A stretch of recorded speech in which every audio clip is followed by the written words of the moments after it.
My manager thought he was untouchable, until he slipped up. I still remember the sound of the air conditioner in that conference room, a constant low hum that seemed to underline everything he said, like a mechanical second voice agreeing with him. The glass walls reflected his posture, relaxed, confident, the slightly bored expression of someone who knows the outcome before the meeting even starts. He was standing at the head of the table, gesturing toward a slide, my model, my weeks of work, and everyone's eyes were on him. From the outside, he looked like the kind of leader people write glowing LinkedIn posts about. Visionary. Strategic. A natural mentor. Inside that room, though, I knew something different. I knew the way his tone changed when the door closed. I knew the way my name disappeared the closer we got to senior management. I knew the feeling of being quietly erased, one meeting at a time. But that day, I also knew something else. I had the emails. They sat inside a folder on my desktop, innocuous behind a bland name, Q4 documentation. Inside that folder was a chain of messages he thought I'd never see, messages where he and a couple of my coworkers had casually discussed how to pin everything on me if the numbers were ever questioned. Messages where he typed things that, in isolation, looked like shortcuts, but in sequence formed a pattern: intentional manipulation, deliberate pressure, and a willingness to sacrifice me to keep his image intact. For months, I'd moved through that office like someone trying not to set off alarms. People whispered in small clusters, always behind closed doors or in the corners of meeting rooms. Conversations stopped when I walked by. Shared drives were mysteriously reorganized the night before key deadlines. My work would show up in presentations without my name. I'd gone from confused to hurt to quietly observant. And then, eventually, to patient. The funny thing about people who think they're untouchable is that they also think they're invisible. They assume the damage they cause just dissolves into the atmosphere, that no one is keeping track, that no one is watching closely enough to connect the dots. But I watched. I listened. And I waited. So when he stood there that day, owning my work, prepared to sacrifice me if the numbers didn't land the way he promised, he didn't know that the ground under his feet had already started to crack. He didn't know that the slip had already happened, weeks before, when he sent an email to the wrong person. To me. I was 31 when all of this happened, though sometimes it feels like a different lifetime. I'd been an analyst at Caraway Capital for 4 years, a mid-sized finance firm with glass walls, carefully neutral carpeting, and the faint, permanent smell of burnt coffee from the machine nobody ever cleaned properly. On paper, it was exactly where I was supposed to be. Stable job. Decent salary. Health insurance. A role that sounded impressive enough at family gatherings. I work in risk analytics for an investment firm. People would nod, even if they didn't really know what that meant. In reality, my days were spreadsheets, models, and quiet calculations. I spent hours building scenarios, stress testing portfolios, and trying to anticipate how markets might behave if the world decided to throw a tantrum, which it often did. I didn't mind the work. There was something oddly soothing about starting with chaos and ending with a structured, logical output. Numbers behaved, as long as you treated them honestly. People were trickier. The office itself was an exercise in controlled appearances. We had open-plan seating, supposedly to encourage transparency and collaboration, but all the real conversations happened behind closed doors. The managers had glass offices along the perimeter, doors usually shut, blinds often half-closed. You could see them, almost, but not quite hear them. My manager, Daniel Holt, fit perfectly into that world. He was in his early 40s, lean, sharp suit, dark hair that never seemed out of place. His voice was calm, smooth, and slightly amused, like he was constantly 3 steps ahead in a conversation and waiting for everyone else to catch up. He called it composure. I eventually learned it was something else. On my first day in his team, he had taken me aside and said, "I like people who solve problems before I know they exist, Alex. You strike me as that kind of person." At the time, I took it as a compliment. There were 6 of us on the team, me, the mid-level analyst who did most of the modeling. Priya, another analyst, precise and quietly ambitious. Mark, who'd been there longer than anyone and always seemed slightly tired. Jenna, junior analyst, sharp-eyed and still trying to figure out where she fit. And 2 associates, Brandon and Elise, who spent most of their time in meetings. We reported to Daniel, who reported to a director named Simon, who reported to the executive committee. Hierarchies were everything there. Job titles were both status symbols and shields. At first, I thought the tension in the office was just normal. Finance isn't exactly known for being gentle. People worked late. Deadlines shifted without warning. Weekends blurred with weekdays. Every once in a while, someone would disappear, their desk cleared overnight, their name vanishing from org charts. No explanation, just a quiet ripple of speculation. But as time went on, I started to notice patterns. People didn't just disagree in meetings, they waited and then sent recap emails that subtly rewrote what had been said. Project ownership was negotiated not by contribution but by whoever got in front of senior management first. Small mistakes were remembered in great detail, while major contributions were retold in ways that moved credit upward. I remember the first time I saw Daniel do it. We were in a meeting with Simon, going over a quarterly risk summary. I had built the model, run the numbers, and drafted the talking points. Daniel had asked me to send him all the material so he could align the narrative. "Strong work on this," Simon said, looking at the slide deck. "I like how the scenario sensitivity is structured. It's clearer than last quarter." Daniel smiled. "I thought we needed to tighten it." I reworked the sensitivity approach to make the story cleaner for the committee. He didn't look at me. He didn't say, "we." I felt something small and sharp twist in my chest. It would have been easy to speak up, actually, I designed that, but I didn't. The room was quiet, and they were talking quickly, and it felt like it would be petty to correct him over a sentence. Later, I convinced myself it didn't matter. The numbers were right. The report was strong. I had done the work, I knew it. Maybe this was just how it worked. Managers presented, analysts stayed in the background. That was the hierarchy. Still, something had shifted. I began to notice how Daniel phrased things. "Let me show you what I've put together," he'd say, opening a model I had built. "I had the team run these numbers," he'd add, as if he'd casually waved his hand and we'd all scrambled to execute his vision. My name appeared in emails occasionally, grouped as the analysts, or in the CC line at the bottom of long threads I hadn't been part of. But in the rooms where decisions were made, where reputations were formed, it was his voice, his slides, his version of events. The more I saw, the more I understood the whispers. People didn't gossip because they were bored. They whispered because they were afraid. Afraid of being blamed, of being edged out, of saying the wrong thing in front of the wrong person. Afraid that one bad quarter, one misstep, one inconvenient truth might be enough to make them the next overnight disappearance. I started staying a little later at my desk, partly to avoid the crowded elevators and partly because the office was different after 7. The noise level dropped. The overhead lights seemed harsher without the hum of voices to soften them. You could hear the air conditioning more clearly, the rhythmic buzz of the vending machine, the occasional distant ringing of a phone no one would answer. Sometimes, I'd see Daniel walking between the empty desks, phone pressed to his ear, voice low.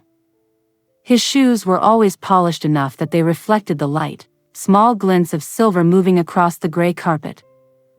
I couldn't hear what he was saying, but I could see his expression in the reflection of the glass partition. Calm. In control. detached. Back then, I still thought I could adapt to it. That if I kept my head down, kept producing solid work, eventually the right people would notice. I didn't realize that, in that place, good work wasn't just something to be valued. It was something to be used. And someone had already decided that my work would serve his story, not mine. The first real hit didn't come with shouting or dramatic confrontation. It arrived dressed in professionalism and wrapped in a calendar invite. Q3 Portfolio Risk Review, Draft Presentation, the subject line said. Attendees, Daniel Holt, Alex Reed, me, Priya. Optional, Mark. The invite was for a Thursday afternoon, in one of the mid-sized conference rooms with a long table and a wall-sized screen that never quite displayed colors correctly. I remember checking the calendar twice, feeling a small coil of anticipation in my chest. This was the first time my model would anchor a major quarterly review. For weeks, I'd been living inside that model. Stress scenarios, historical simulations, correlation shifts. I'd patched in new data sources, revised assumptions, and rebuilt the visual outputs into something even Simon had called surprisingly digestible in a quick hallway comment. That throwaway remark sustained me through several late nights. On Wednesday, I was still tinkering with the sensitivity analysis when Daniel stopped by my desk. "How's the engine?" he asked, leaning against the partition. "Stable," I said. "I've added a few scenario ranges on the credit side. If spreads widen more aggressively than expected, we can." I caught myself before I slipped into technical over-explanation. "We can show how quickly things deteriorate, basically." He smiled. "Good. Send me the latest version of everything, model, charts, your notes. I'll integrate it into the deck and shape the message." I hesitated. "Do you want me to draft the narrative slides?" "I've got it," he said, almost too quickly. "You focus on making sure the numbers are bulletproof. I'll handle the framing. That's what they expect from me." I told myself that made sense. Senior leaders speak, analysts support. That's the chain. I stayed until almost 9 that night, double-checking formulas and cross-referencing outputs. When I finally sent him the package, Excel file, PowerPoint visuals, and a page of bullet point explanations, I felt a small, quiet pride settle in my chest. This was good work. Solid work. The kind of work that might finally give me more than a passing mention in someone else's sentence. Thursday afternoon, the conference room felt cooler than usual. Priya was already there when I arrived, sitting with her arms crossed, a notepad closed in front of her. She gave me a brief smile, one that didn't quite reach her eyes. "Big day," I said, dropping into the chair next to her. "Yeah," she replied. "Big day for Daniel." Something in her tone made me look at her more closely. Before I could ask what she meant, Daniel walked in, laptop under his arm, that same relaxed posture as always. "Afternoon," he said lightly. "Let's get into it." He plugged in, the screen flickered, and a title slide appeared. Q3 Portfolio Risk Review prepared by, Risk and Analytics Team presented by, Daniel Holt, Head of Risk Analytics. I stared at the line. Prepared by, Risk and Analytics Team. No names. No one specifically attached to the work. Just the generic team, like the numbers had appeared through some polite committee process. It stung, but I swallowed it. Maybe he would introduce my contribution verbally. Maybe he'd reference me when discussing the model design. That wasn't unreasonable to hope for. He began walking through the deck. "These are the scenario clusters we're using for Q3, he said, flicking to the next slide. The visual was mine, color bands, clear labels, concise annotations. I wanted to simplify the story this quarter, so I restructured the sensitivities to map more clearly to our top exposures. I restructured. The phrase passed so smoothly I almost doubted I'd heard it correctly. Priya glanced at me, just for a second, then looked back down at her notepad. Her pen stayed still. Slide after slide, he narrated my work as if he'd personally built it. When he did reference others, it was vague: "We've looked at this," or "The team tested these assumptions." When he spoke about decisions, it was always in the first person. I decided to push this scenario. I felt we needed to show this. I thought we should emphasize that. At one point, he paused and said, "I had Alex run a few additional cases here," and my heart lifted for half a second. Then he continued, just to sanity check my approach. I felt the words like a small slap. Sanity check his approach. So I was there, but as a supporting actor in his narrative. A technician, not an owner. Someone he had run something, not someone who had designed it. The meeting ended 38 minutes later. Daniel closed his laptop with the satisfied air of someone who had just delivered exactly the performance he intended. "Good work, everyone," he said, standing. "We'll walk Simon through it tomorrow. I've already scheduled time with him." He didn't mention my presence in that meeting. As we walked out, Priya fell into step beside me. "That was thorough," she said carefully. "Yeah," I replied, my voice flatter than I intended. "Thorough." We walked in silence for a few steps. Then she said, quietly, "You built that entire thing, didn't you?" I exhaled through my nose. "Most of it." She nodded once. "Thought so." There was a pause. It felt like something might be forming in that silence, a moment of shared frustration, maybe solidarity. Then her phone buzzed, she glanced at the screen, and her posture shifted. "Sorry, I have to jump on another call," she said quickly.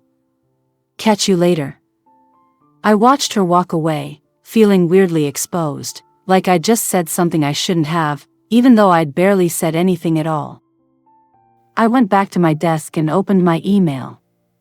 10 new messages. A calendar update. An automated system alert. One line from Daniel: "Good work on the model. Numbers are clean.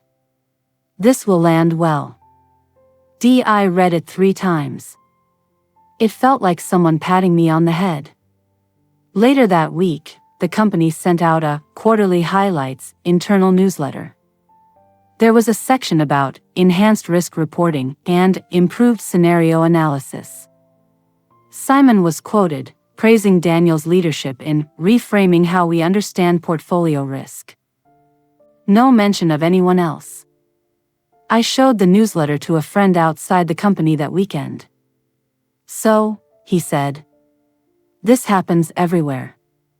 Managers get the credit. That's their job. You're too sensitive." Maybe he was right. Maybe this was just the industry.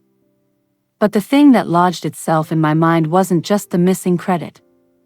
It was the casual way Daniel appropriated the work, smoothed out the truth, and seemed genuinely unbothered by any disconnect between reality and his version of it. It made me wonder what else he was rewriting. What other stories looked one way on paper and another way behind those half-closed blinds? I told myself to let it go. To focus on the work, to be professional, to keep my emotions separate from my output. But something had shifted that day in the conference room. I had seen, clearly, that my work was resource for him, not recognition. And once you see that, it's hard to unsee. What I didn't know yet was that this wasn't an isolated incident. It was just the opening act. Over the next few months, the environment around me didn't change all at once. It shifted gradually, like the temperature in a room rising degree by degree until you suddenly realize you're sweating. It started with small things. Files I'd left organized on the shared drive appeared in different folders the next morning. A workbook I could have sworn I'd saved with final numbers showed up with older data instead. I assumed it was my mistake. Maybe I'd misclicked. Maybe I'd opened the wrong version. Double-check your file names, Daniel said mildly after I sent him an output that didn't match what he was expecting. We can't afford sloppiness, especially not now. Sloppiness. I went back and combed through everything, line by line. Eventually I found a second copy of the model, same name, slightly different timestamp, sitting in a parallel folder I didn't remember creating. The data in that one was wrong. I deleted it and told myself I'd be more careful. Then there were the meetings. Did you get the invite for the follow-up with Simon? I asked Priya one morning, sipping coffee that tasted vaguely like burned plastic. She frowned. What follow-up? I pulled up my calendar and showed her. The one to go over the new scenario set. Her expression flickered. Oh. Yeah, I have a separate catch-up with Daniel later. That afternoon, I walked past one of the smaller conference rooms and saw Daniel inside with Priya and Brandon. The door was closed. On the table was a printout of the scenario list I'd drafted. Through the glass, I watched Daniel point to one of the pages, talking, his mouth forming shapes I couldn't hear. Priya nodded, taking notes. I checked my phone again. No invite. No changes. Nothing. Maybe they were just prepping. Maybe I wasn't needed. That was the answer I kept giving myself. Then came the comment in my mid-year check-in. We've had some good output from you, Daniel said, looking at the form on his screen. But there have been a few concerns about reliability. I blinked. Reliability? He steepled his fingers. The Q3 pre-work, for example. Some confusion around version control. We can't be chasing down the right numbers. People have flagged that it's sometimes unclear which file is final. People? I repeated. He didn't answer the question directly. It's not a disaster, he said instead. Just something to be aware of. You're strong technically, but you need to be tighter operationally. I walked out of that meeting with a strange sense of disorientation, like I'd stepped sideways out of my own life and into someone else's version of it. In my memory, I had been meticulous. In his narrative, I'd become someone who couldn't manage basic file control. A few weeks later, I caught Jenna hovering near my desk. Hey, she said quietly, glancing around. Can I ask you something? Sure. Did you change the assumptions on the credit scenarios yesterday? No, I said. Why? Because Daniel told me you did, she said, voice low. He said you were experimenting without telling anyone, and that's why he needed a backup version. I stared at her. I didn't change anything without logging it. She bit her lip, clearly uncomfortable. Okay. Never mind. She walked away, leaving the faint scent of her floral perfume hanging in the air like a question mark. I didn't have proof of anything. All I had were small discrepancies and people's careful half-comments. But each instance chipped away at something solid inside me. The whispers got louder, or maybe I just started hearing them more. I'd walk past the break room and hear my name, followed by a sudden silence. Conversations that used to include me shifted subtly, becoming more guarded when I joined. One afternoon, I overheard Brandon and Elise talking a few desks away. I'm just saying, we can't afford another mess with those numbers, Brandon said. It wasn't that bad, Elise replied. Simon was asking who signed off on the scenarios, he said. Daniel said Alex owned them. If anything goes sideways, that's where it lands. I turned back to my screen and stared at a cell displaying a risk-weighted asset value, numbers blurring just slightly. Owned them. Daniel had written the narrative one way in my performance review and another way when talking to senior leadership. To Simon, I owned the scenarios fully. To me, I was sloppy with version control. At some point, I started keeping my own notes. Not a diary, more like a log.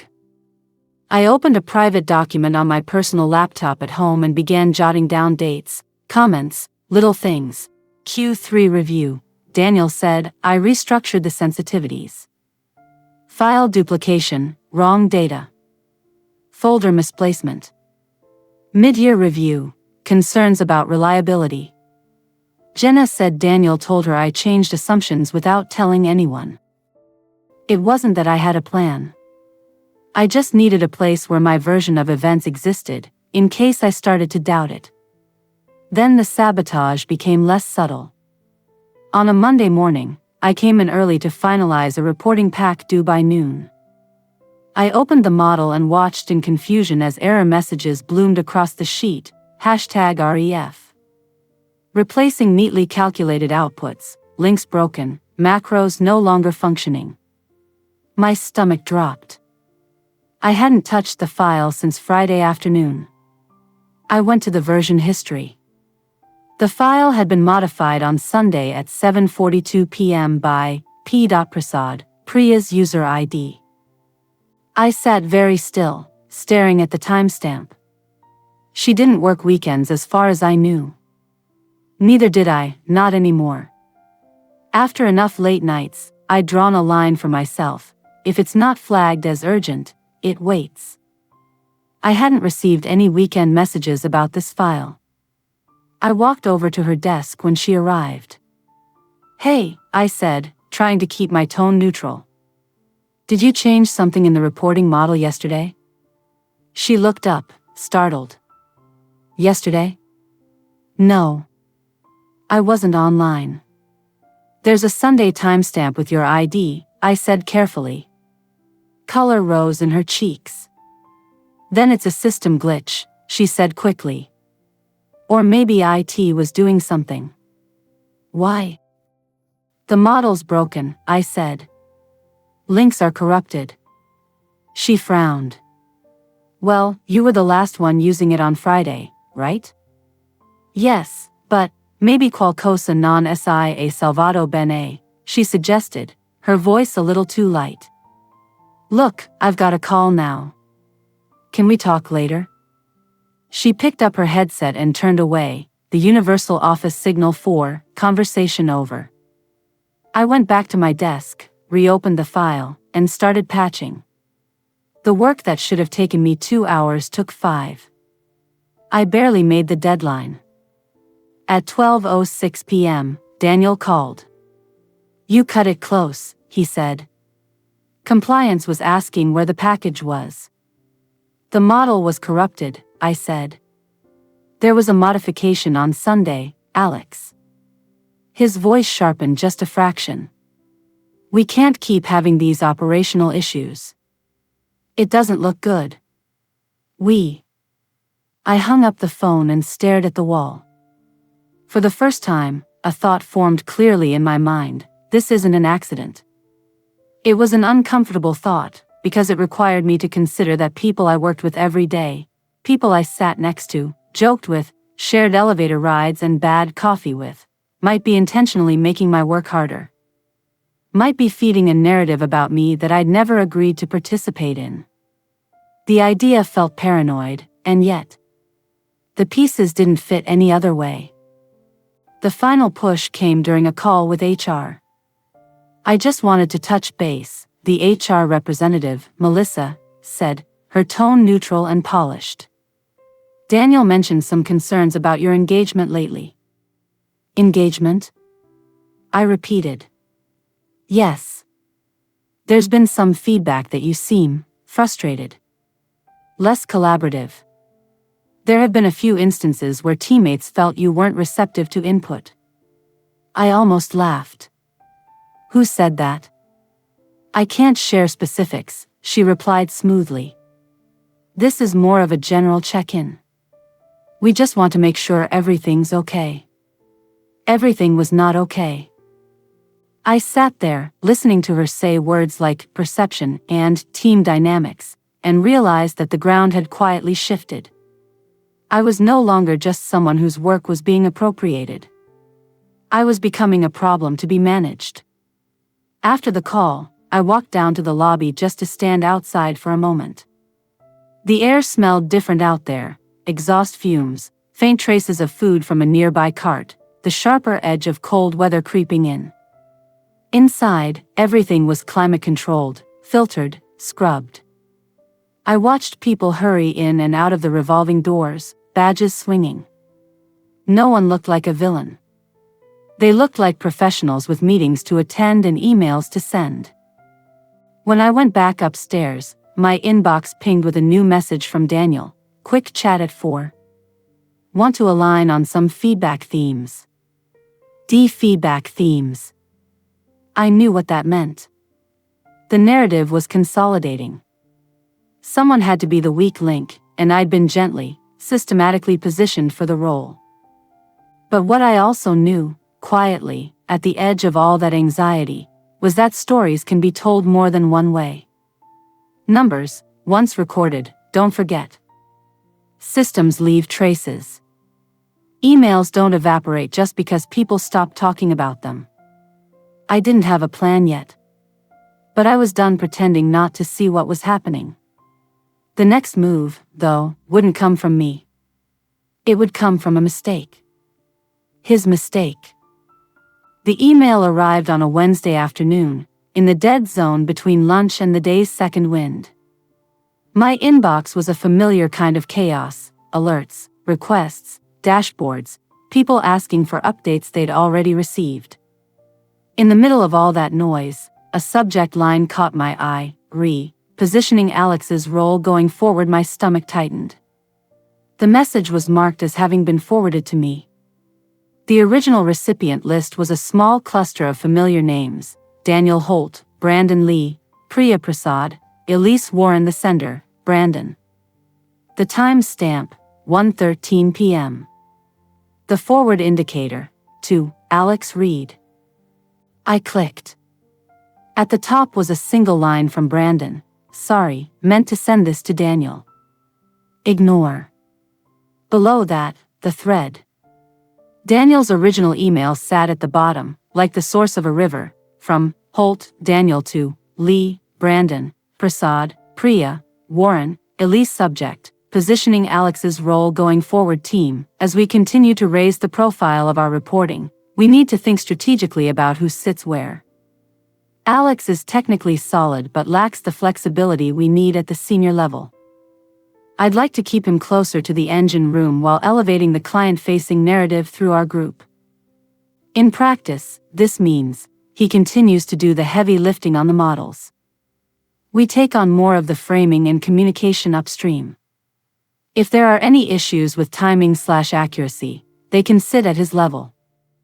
I've already started socializing some concerns around reliability with Simon, so this shouldn't be a surprise if we need to have a firmer conversation later. Keep this tight.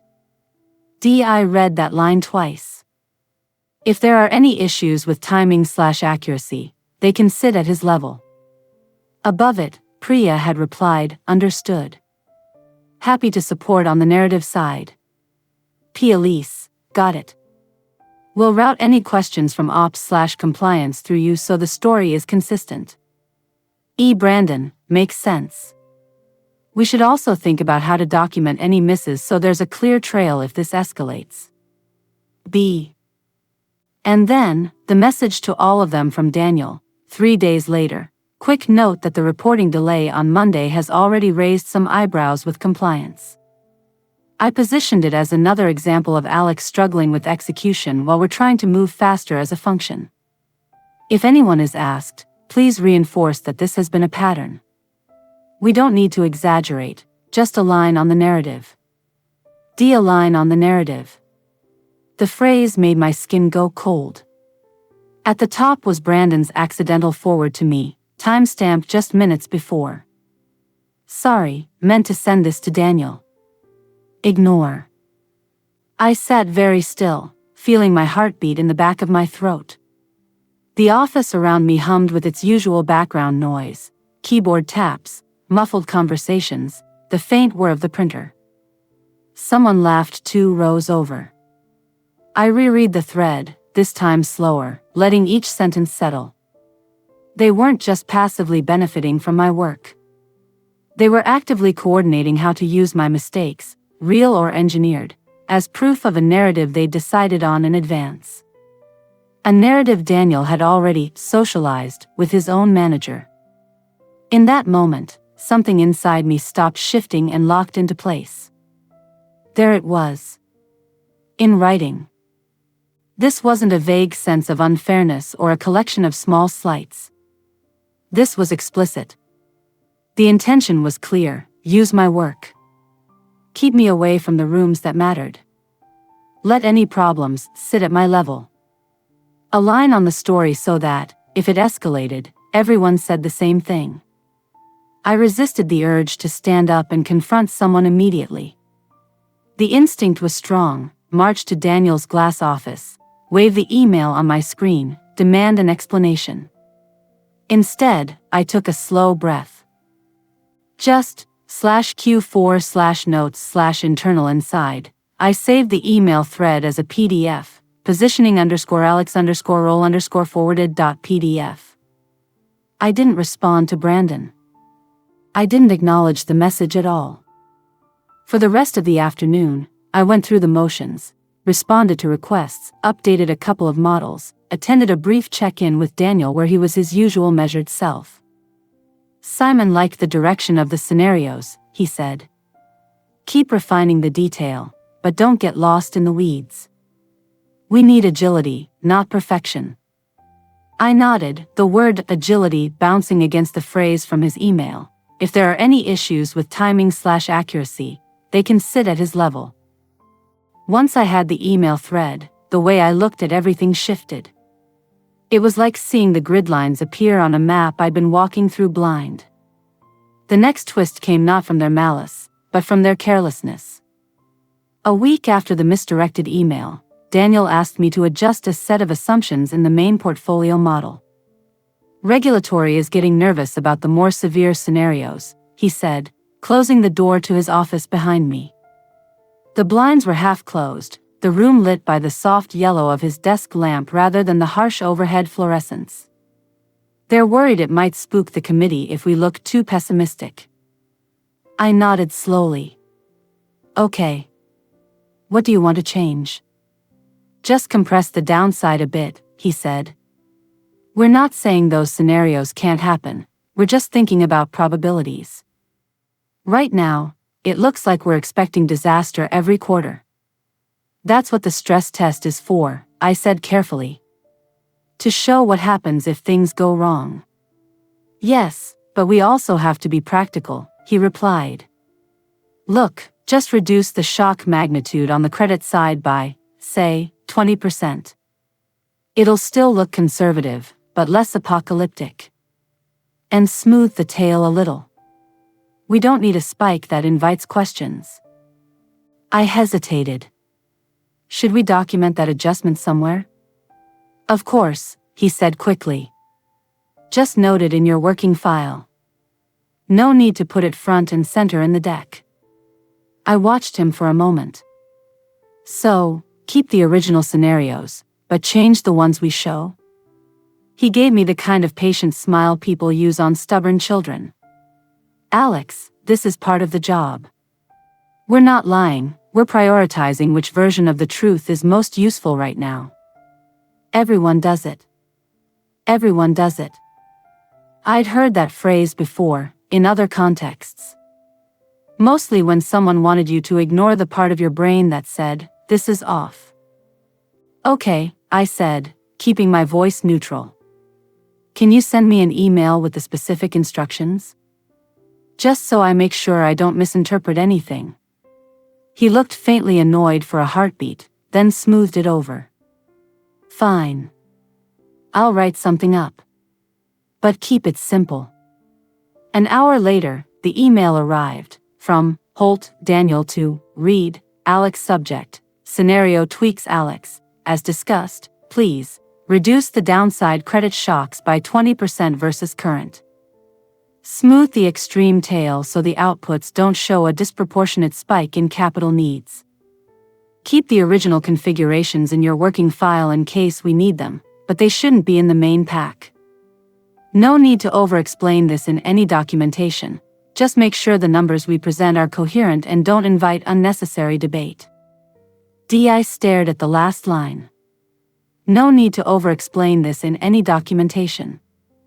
I didn't print this one right away. Instead, I replied, understood. Just to confirm, we'll retain the original results for internal reference, but show the adjusted set to the committee? He responded 2 minutes later, yes, exactly. That second email was the one I printed. Then I printed the first one. Both went into the same folder in my bag, behind the earlier message about positioning Alex's role. I didn't change the scenarios immediately. Instead, I made a copy of the entire model and saved it in a separate folder /Q4/internal_archive. In that version, I left the original stress assumptions intact and labeled the file clearly with the date. In the main model, the one everyone else accessed, I made Daniel's adjustments, noting them discreetly in a hidden documentation tab. Not loud, not flagged, just present. A breadcrumb. That night, I sat at my kitchen table with the folder of printed emails spread out in front of me. The apartment was quiet, the only sound the occasional car outside and the faint hum of the fridge. I read everything again. Daniel coordinating the narrative about my reliability.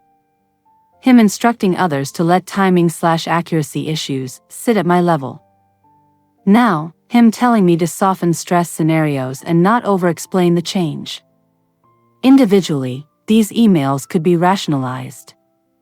Together, they formed a pattern, a manager altering the story, about risk, about people, about responsibility, to suit his own positioning.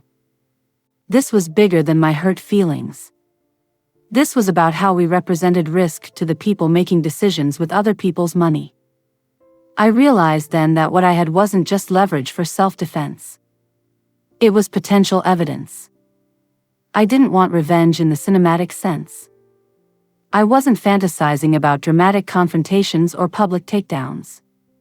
What I wanted, more than anything, was equilibrium. For reality to match the story. For the quiet, unseen work to be acknowledged accurately. If that was going to happen, it wouldn't be through an impulsive outburst. It would have to be through the same tool being used against me, documentation. So I made a plan. Step 1, gather more. Not snoop, not hack, just pay attention. Save what was already flowing through my inbox. Any instruction that bent the truth. Any message that framed my work one way internally and another way externally.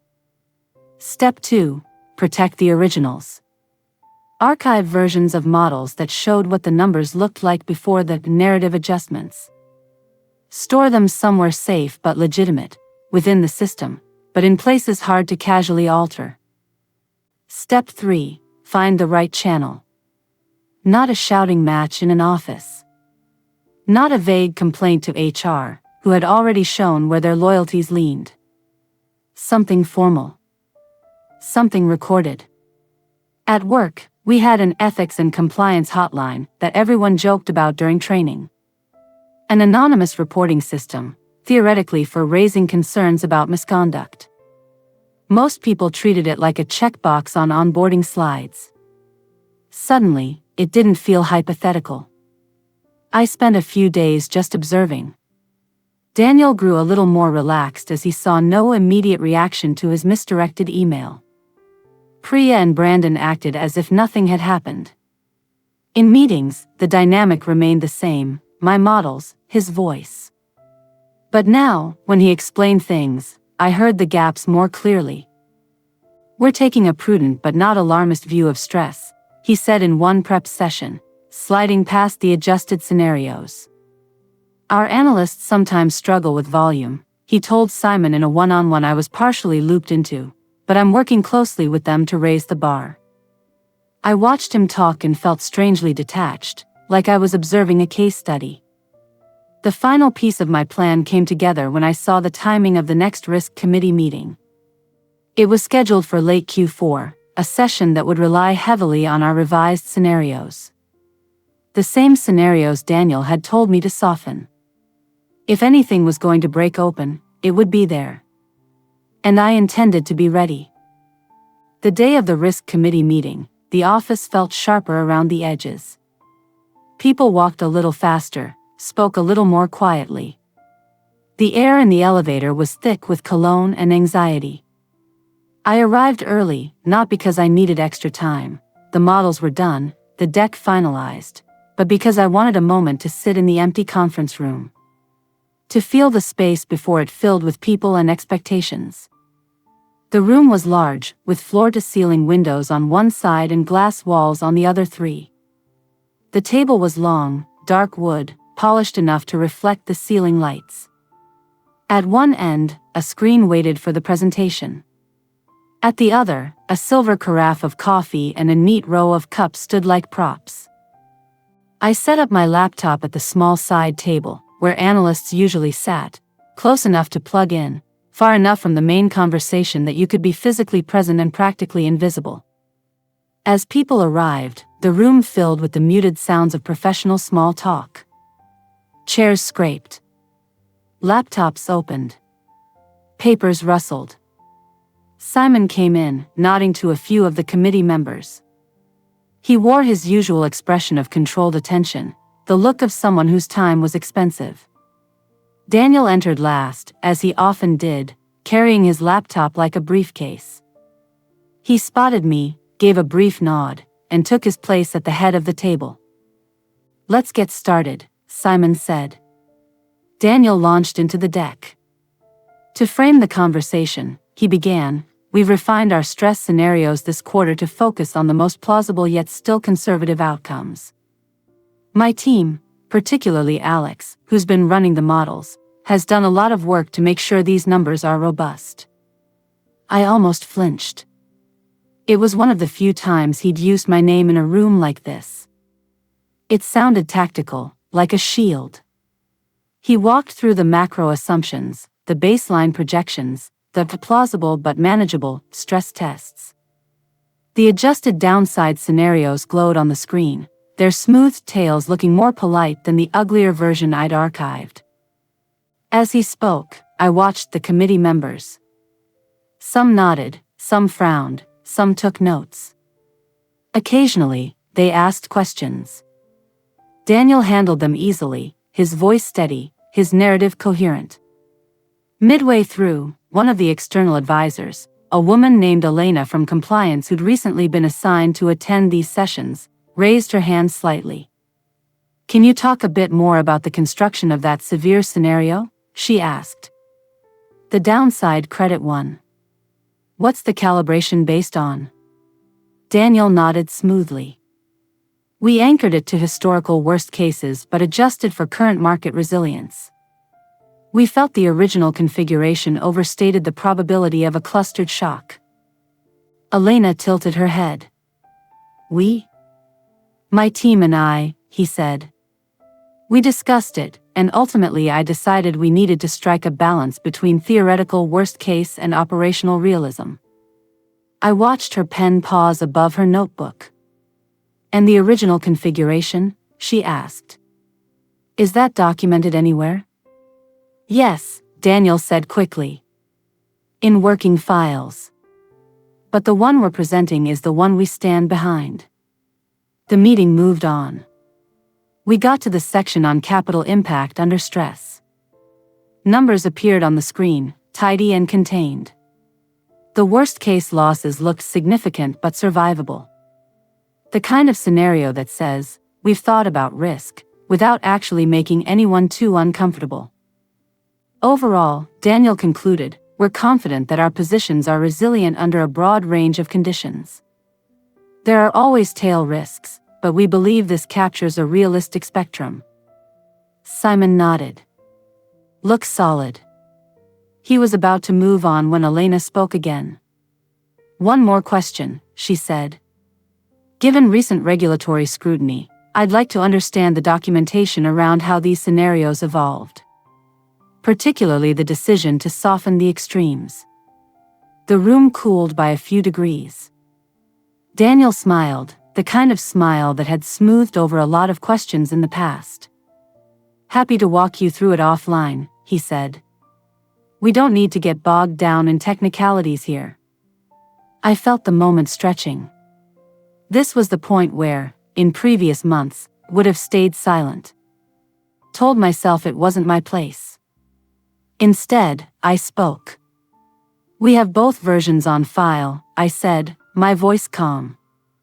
"The original scenarios and the adjusted ones.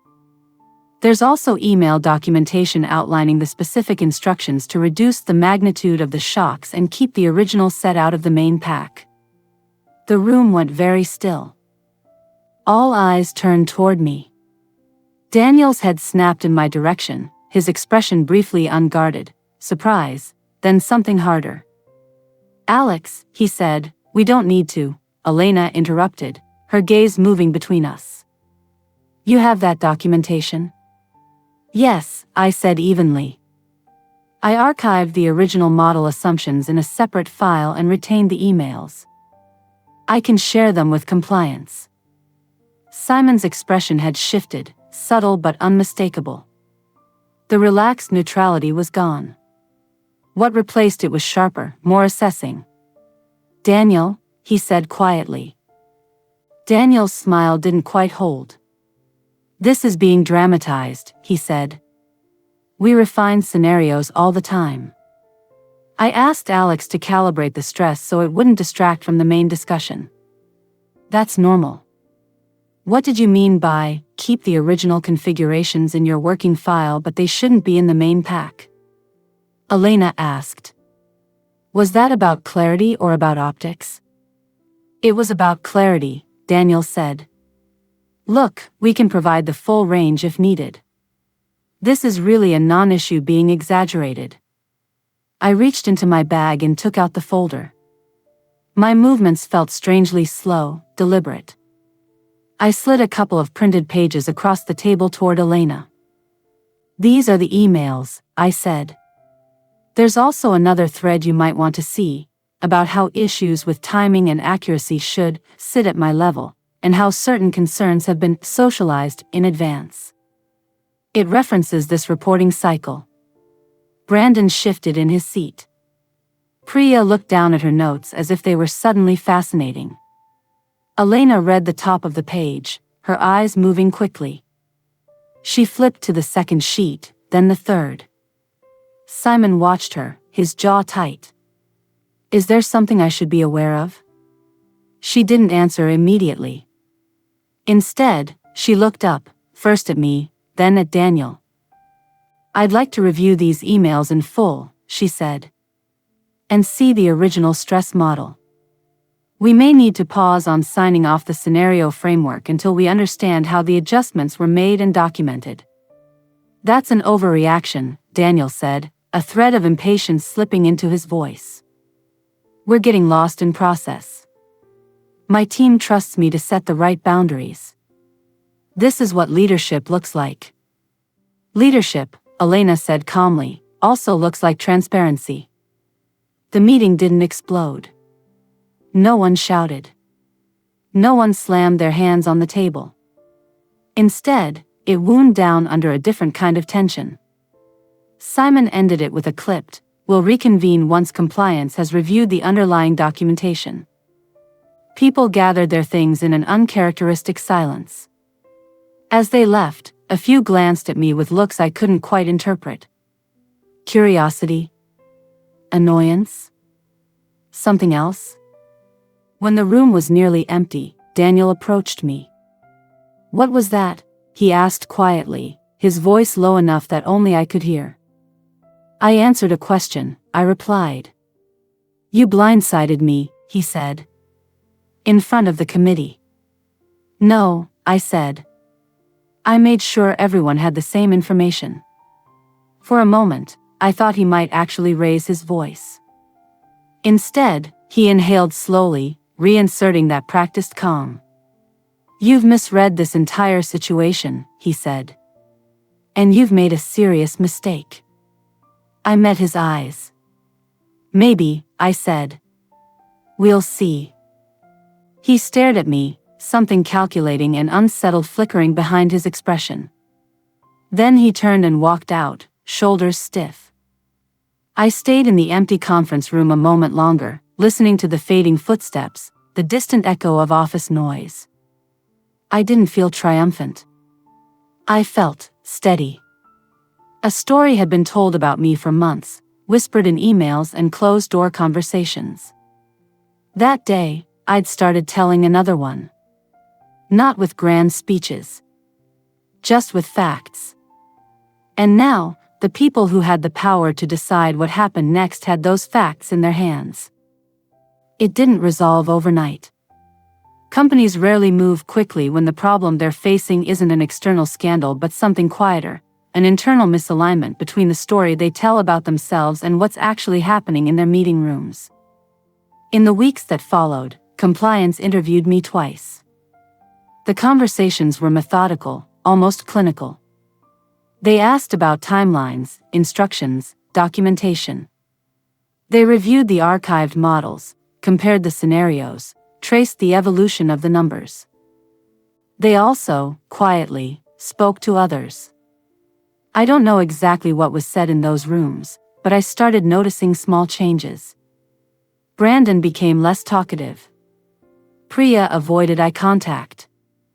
Even Jenna, who'd always seemed slightly on edge, walked around with a strange, wary tension. One afternoon, Daniel's calendar suddenly cleared.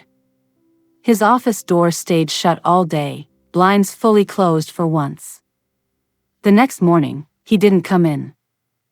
By noon, the Whisper network had already filled in the gaps. Administrative leave pending investigation, someone said near the coffee machine, their voice a mixture of caution and morbid curiosity. An official email went out that afternoon from HR, effective immediately, Daniel Holt will be on leave. During this period, Simon Clark will assume direct oversight of the risk analytics function. No explanation. They never give one in writing. Over the next few months, more subtle shifts happened. Training sessions on ethical reporting practices appeared on our calendars, hosted by compliance instead of HR. Scenario documentation standards were formalized. Quietly, almost apologetically, someone from HR reached out to revisit some of the feedback themes that had been raised about my performance. We recognize that context is important, Melissa said on the call. Her tone was careful, but there was a different undercurrent now. Some of the prior concerns may have been influenced by perspective. Influenced by perspective. That was one way to put it. They didn't make a public spectacle of reversing the narrative. No one sent a company-wide email praising my integrity. That's not how these places work. But my next review was different. Your work has been consistently strong, Simon said, looking directly at me. And we appreciate the way you handled the recent questions. Calmly. Professionally. It wasn't an apology. It was something else, acknowledgement. Eventually, we got a new manager. Her name was Laura, and she came from another firm with a reputation for being boring in the best possible way, solid, procedural, unflashy. She asked a lot of questions in her first few weeks, listened more than she talked, and started doing qualcosa che non mi rendivo conto mi fosse mancato fino a quando non è successo. When I built something, she said, Alex did this, in meetings. The atmosphere in the office didn't transform magically.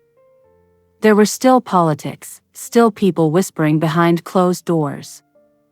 It was still finance, still high pressure, still imperfect. But something fundamental shifted. The idea that you could quietly manipulate the narrative, about risk, about people, and assume no one would ever question it, felt less safe. The assumption that that story was more important than the reality underneath became harder to sustain. As for me, I didn't become a hero. I didn't become a martyr either. I stayed. I kept doing the work. I rebuilt models, documented scenarios, answered questions in meetings. Sometimes, I still think about Daniel. Not with anger, exactly. More with a kind of detached curiosity. He moved through the world believing he was untouchable, that his version of events would always eclipse everyone else's. He wasn't prepared for the quiet, unglamorous resilience of recorded facts. In the end, it wasn't a dramatic betrayal or some cinematic revelation che ha cambiato le cose. It was an email chain he thought would stay hidden, a few lines of text that slipped through the cracks and landed where he didn't intend. He slipped up. And when he did, the story he'd been telling about me, and about our work, finally collided with the truth. The company realized who the real problem was, and things finally improved. Not perfectly. Not completely. But enough. Enough that I could sit at my desk, look at the numbers on my screen, and know that they matched the story we were telling. Enough that, when I walked past closed doors, I no longer felt like a target in someone else's quiet campaign. Enough that, for the first time in a long time, I felt like my work, and my name, actually belonged to me. If you liked this story, feel free to subscribe and turn on the bell so you don't miss the next one.